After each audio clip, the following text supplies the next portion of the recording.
Now I remain determined more than ever because we are witnessing the resurgence of a movement for justice led by young people in college, led by teenagers, led by high schoolers who are saying that the status quo is not working and we have a responsibility as elected officials to do something in this moment.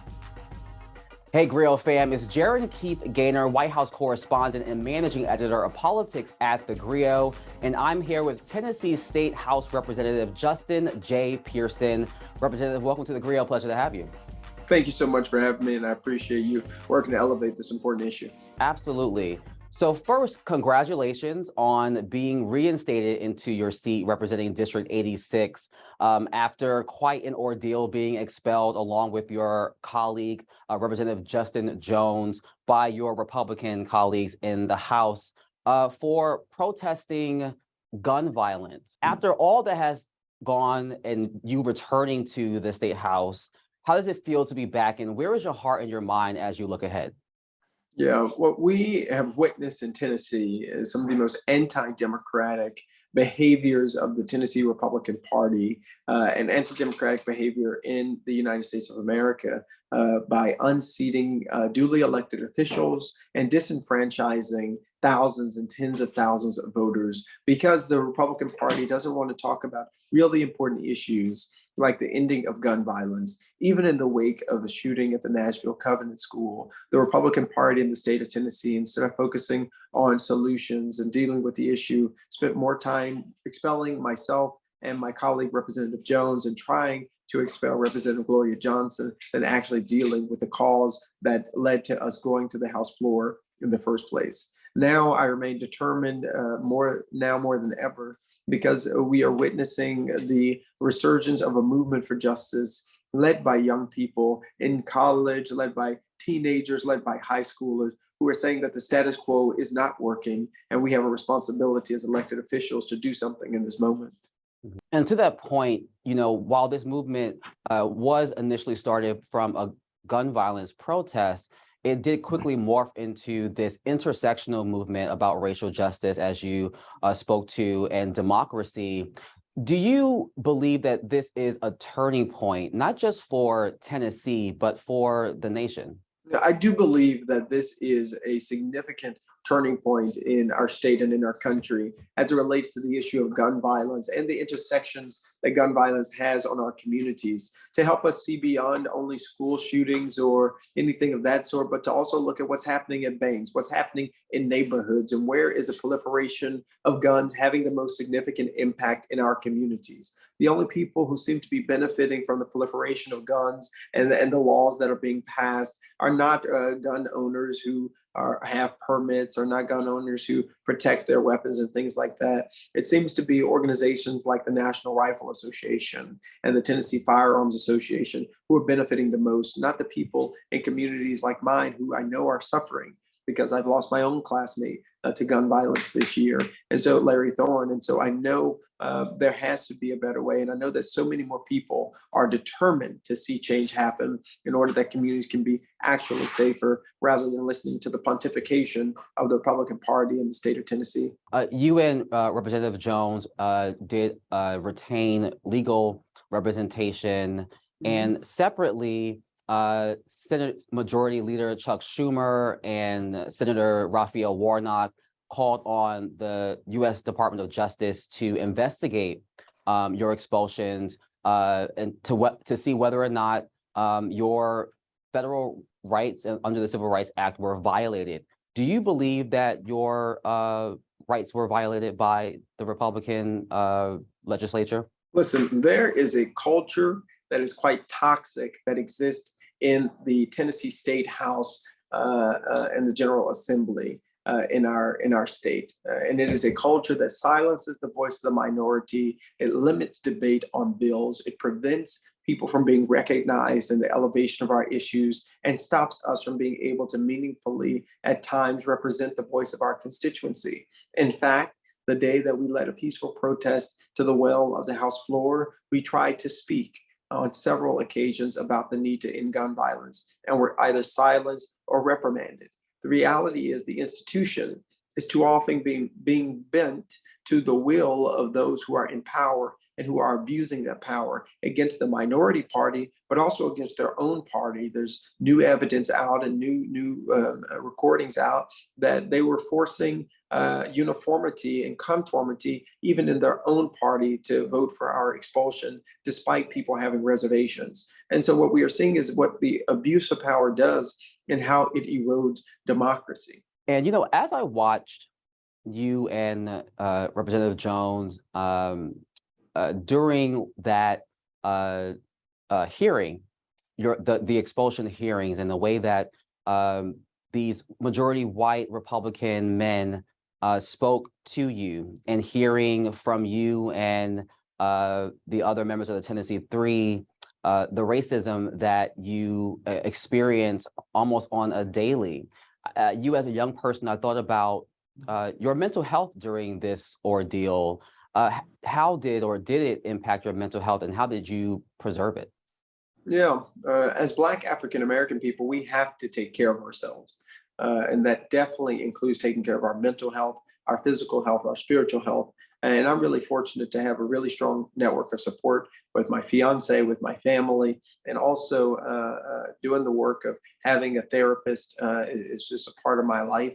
And it's really important that we do that because these systems of oppression will always seek to tear us down, will always seek to stop us from progressing, will always seek to silence us. But the ancestry from which we've come and the people who got me here, my grandmothers, God rest their souls, my great grandmothers, the elders in our families, the great cloud of witnesses, if you will, that helped us to get to this point and get to this place, endured so much. And if we have the privilege of having health care, which should be a right, but it's a privilege of having health care, we have a responsibility of caring for ourselves. And in this moment, I have been very fortunate to have that network of support, even through this.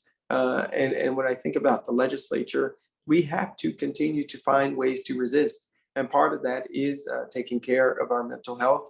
And in that type of environment, which is truly the most toxic work environment I have ever seen, witnessed, or been a part of that resistance is connecting and being proximate to people who have a different vision than the status quo, who also reinstill my hope and determination and purpose and belief that what is happening in Tennessee will not be the end, and that there is and it will always be a better day possible. So great that you have that support system.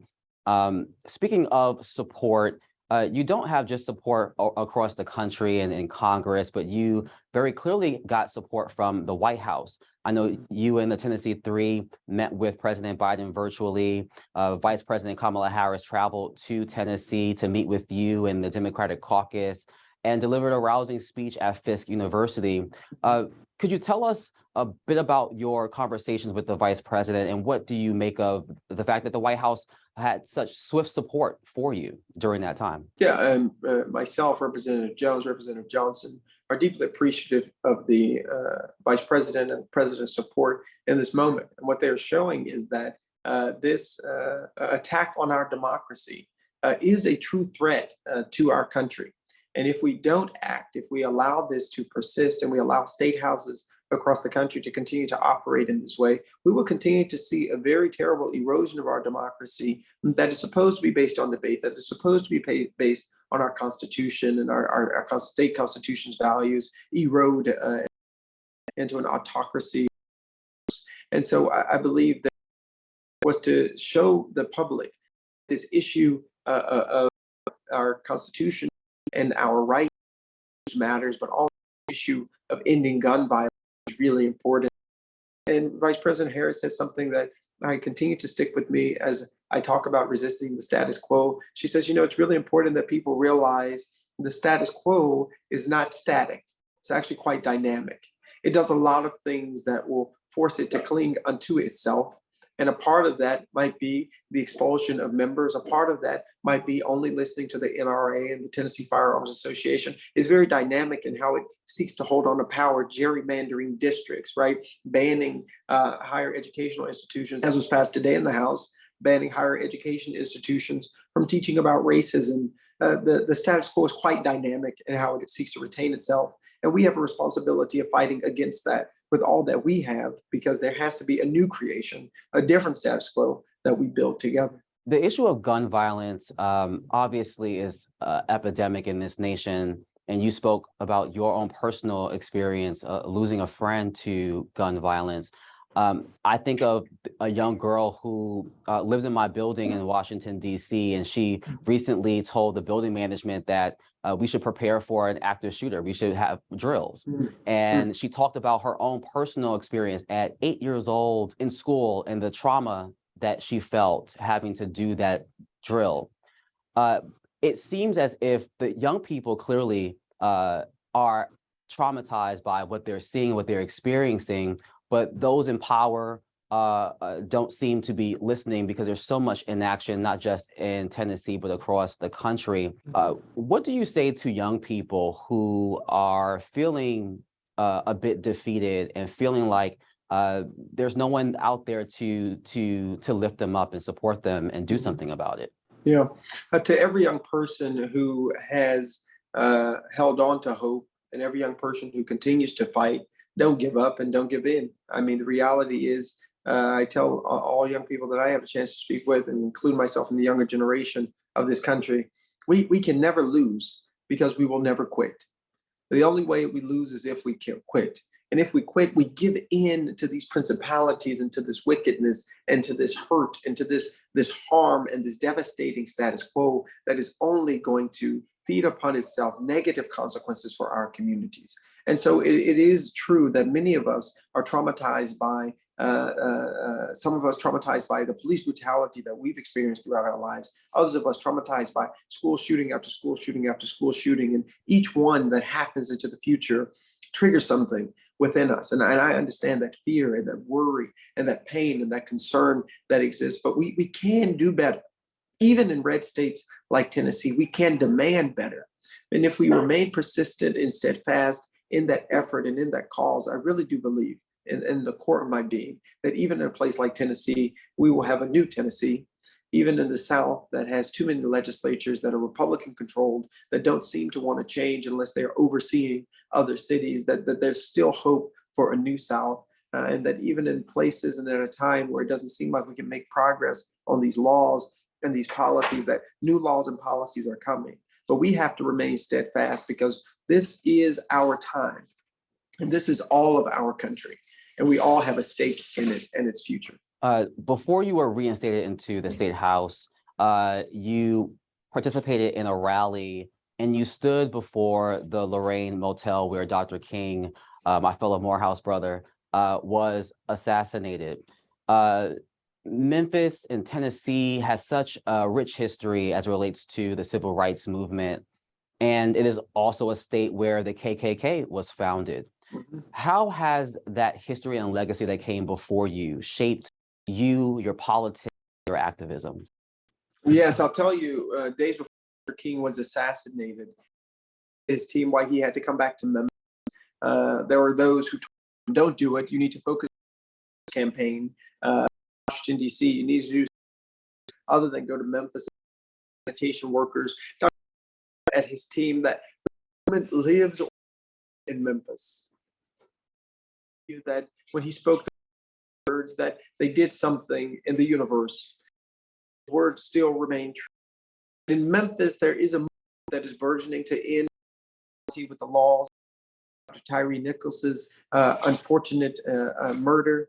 There's something happening in our environmental justice movement with the ending of multi-billion-dollar corporations, pipelines going through predominantly Black areas. There's a movement that is happening in Memphis, even now, to reclaim our democracy and our First Amendment rights. There's something really unique and special about the city of Memphis and Shelby County that's really important to our civil rights struggle in the state of Tennessee, particularly as a majority Black district, but as a community that relies upon one another for its existence and its coexistence to develop what Heather McGhee calls the solidarity dividend, which is when you get white people and Black people, rich people and poor people, diverse demographics that otherwise might not be connected, to gather together, to fight together, to break up the systems of injustice. See, our Republican-controlled legislature does not yet know what to do when a 60-year-old white woman fights alongside of two young Black lawmakers. It does not yet know what to do with that